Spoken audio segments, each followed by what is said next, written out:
أنا العبد الذي كسب الذنوب وصدته الأماني أن يتوب. ایک کافر ہے عتبہ بن ابی وقاص، اس نے ایک طرف سے ہو کر پتھر اٹھایا اور آپ کو مارا زور سے. صحابہ کی نظریں تھی تلواروں پر، نیزوں پر، تیروں پر، وہ پتھر نظروں سے نکل گیا، لہذا وہ ان کے اندر کو چیرتا ہوا جا کر میرے نبی کے منہ پر یہاں لگا اور آپ سیدھا پیچھے ایسے گئے، پیچھے یوں، پیچھے ایک کھڈا تھا، وہ یہاں گردن میں لگا، کنارہ تو آپ بے ہوش ہو گئے، دانت بھی ٹوٹ گئے، چہرہ بھی خون و خون ہو گیا، اب بے ہوش ہو کے یوں گر گئے. صحابہ نے سمجھا آپ شہید ہو گئے تو سب نے زار و قطار رونا شروع کر دیا. تھوڑی دیر کے بعد آپ کو ہوش آیا تو صحابہ نے عرض کی یا رسول اللہ اب تو ان کے لیے بد دعا فرما دے، وہ نبیوں میں رحمت لقب پانے والا، مرادیں غریبوں کی برلانے والا، غریبوں کا والی، یتیموں کا مولا. تو اب تو حق تھا کہ آپ بد دعا کرتے. یہ سامنے امت نہیں ہے، قاتل کھڑے ہیں، کافر. آپ نے ہاتھ اٹھائے، صحابہ سمجھے کہ ہوں انہاں دے بیڑے بڑھ گئے. اللہم اغفر لقومی فإنہم لا یعلمون، اللہ میری قوم کو معاف کر، انہیں میرا پتہ کوئی نہیں ہے.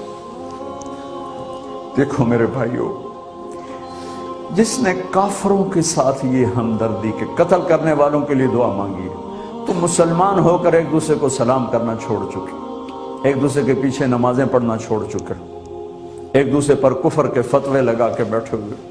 مجھے بتاؤ تم میرے نبی کے ساتھ کیا کر رہے؟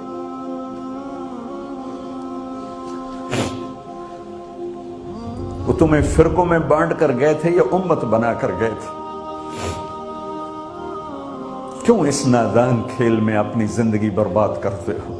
کیوں نے مسلمان بن کے رہتے ہو؟ اس امت میں اختلاف شروع سے ہے، ہمیشہ رہے گا، یہاں تک نہ جاؤ کہ ایک دوسرے پر کفر کے فتوے. جنت میں کون جائے گا؟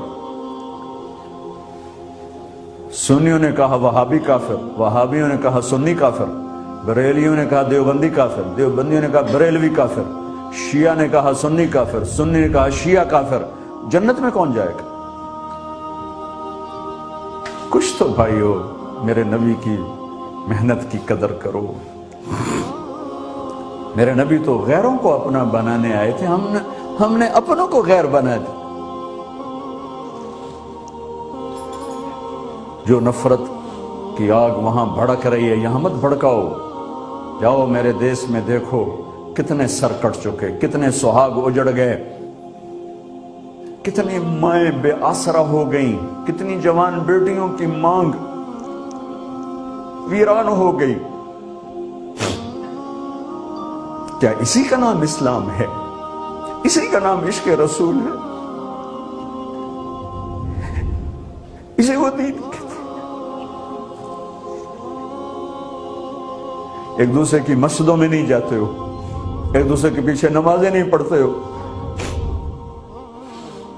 جنت کے ٹھیکیدار بن گئے ہو.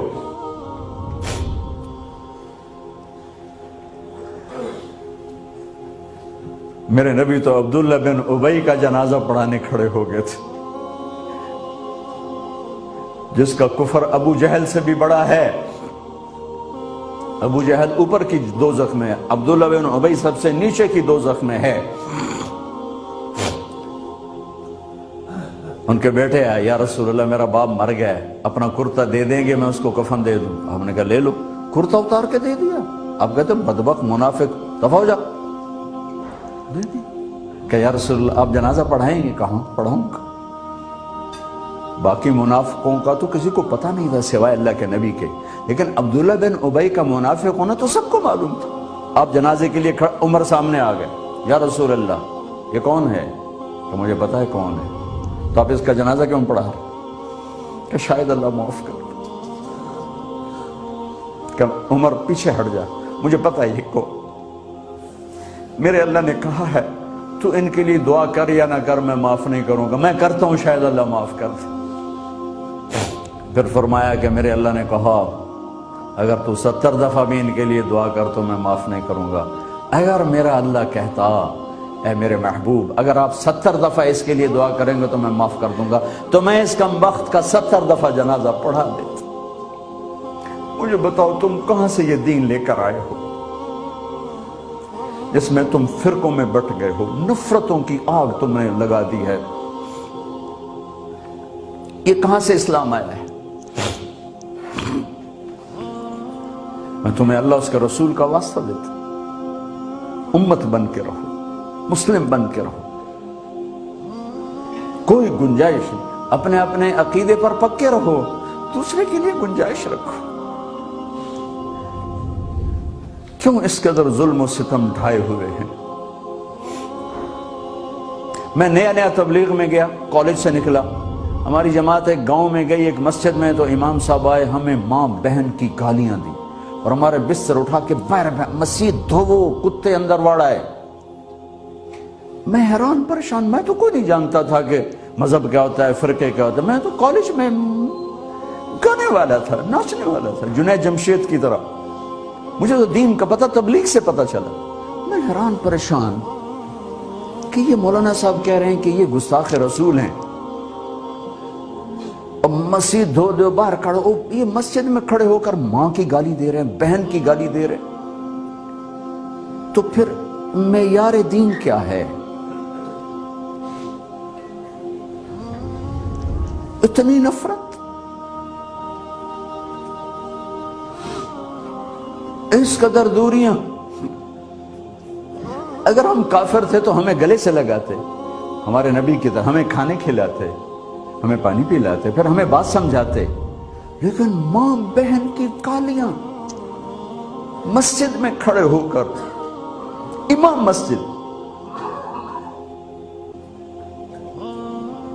ہم پنجاب کے زمیندار ہیں، گالی دینا ہماری سرشت میں ہے، لیکن مسجد میں کانپ جاتے تھے کہ کسی کو الو کا پٹھا بھی کہہ دے۔ ہمارے بزرگ بڑے بھی بہت گالیاں نکالتے تھے، لیکن مسجد میں کسی کو جرت نہیں ہوتی تھی کہ میرے والد مرحوم خود بہت غصے والے بڑے سردار آدمی تھے، تو تھوڑی تھوڑی بات پہ مار پٹائی گالیاں، لیکن میں نے نہیں اپنے باپ کو مسجد میں سنا غصے میں بھی کسی کو گالی دیتے ہوئے۔ ماں بہن کی گالیاں نکالو، اور ساتھ یہ کہہ رہے ہیں کہ یہ گستاخ رسول ہیں، ہم یہ کافر ہیں، ان کو نکال دو، کتے آ گئے، مسجد دھوو۔ میرے نبی کے دور میں تو کافر آ کے مسجد میں رہتے تھے۔ میرے بھائیوں، جو میں عرض کر رہا ہوں، میں اپنا دکھڑا بیان کر رہا ہوں، اس کی سنگینی کو سمجھو۔ یہ پاؤنڈ ڈالر نہیں بچائیں گے جب ہم آپس میں ٹوٹ جائیں گے۔ اللہ نے مجھے دنیا میں پھرنے کا موقع دیا، بار بار دیا، اسی تبلیغ کے سلسلے میں۔ سب سے زیادہ میں اسپین میں جا کے دکھی ہوا، اور میرا دکھ یہ نہیں تھا کہ ہماری یہاں 800 سال حکومت تھی اور ختم ہو گئی، میرا دکھ یہ تھا، میں اس پہ رویا مسجد قرطبہ میں،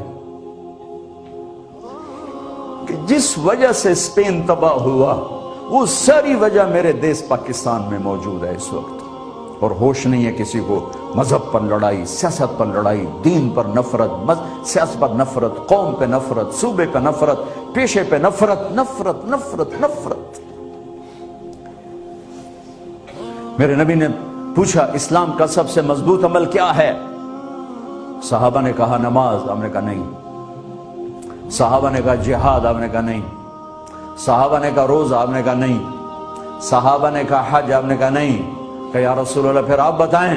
فرمایا دین کا سب سے مضبوط عمل محبت ہے، محبت ہے، محبت ہے۔